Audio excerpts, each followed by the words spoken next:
All right, let's just jump right in. So picture this. A firebrand congresswoman, you know who I'm talking about, she resigns after this huge, very public feud with the president.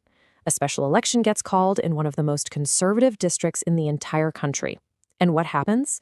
Something absolutely no one saw coming. This is the story of the wild, completely unpredictable race to replace Marjorie Taylor Greene.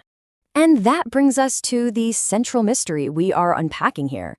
I mean, it sounds completely impossible, right? A Democrat actually outpolling a dozen Republicans in Marjorie Taylor Greene's own backyard. So how on earth did this actually happen? Okay, now let's look at the actual numbers from that first round of voting on March 10th, because this is where it just gets wild. Take a look at that top line. Sean Harris, a Democrat, finished in first place with over 37% of the vote. And right behind him, with nearly 35%, is the Republican Clayton Fuller. I mean, this result was an absolute shockwave, and it means these two are now headed for a final one-on-one runoff.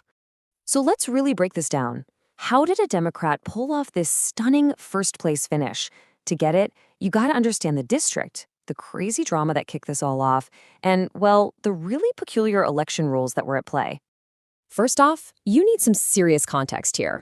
Georgia's 14th district, it isn't just red, it's deep, deep crimson. In the 2024 presidential election, Donald Trump won this district by a staggering 37 points. That's exactly what makes a Democrat finishing in first place so mind-boggling. This is the place where a Republican win is usually just a foregone conclusion. So how did we even get to this point?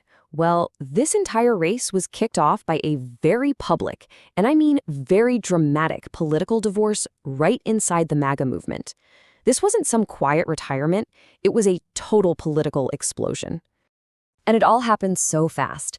In November of 2025, Marjorie Taylor Greene, who was one of Trump's most loyal allies, publicly split with him over handling the Epstein files. The fallout was just immediate. Trump announced he was going to back a primary challenger against her. And then, within weeks, on January 5th, boom, Greene resigned. The very next day, the special election was on the calendar. And in her resignation video, Greene really made it clear just how personal this split was.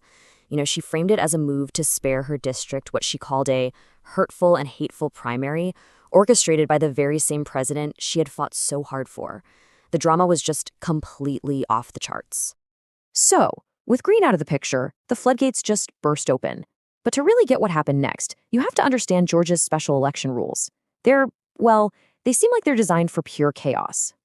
Okay, so here's the crucial point. This wasn't a normal primary. It's what's known as a jungle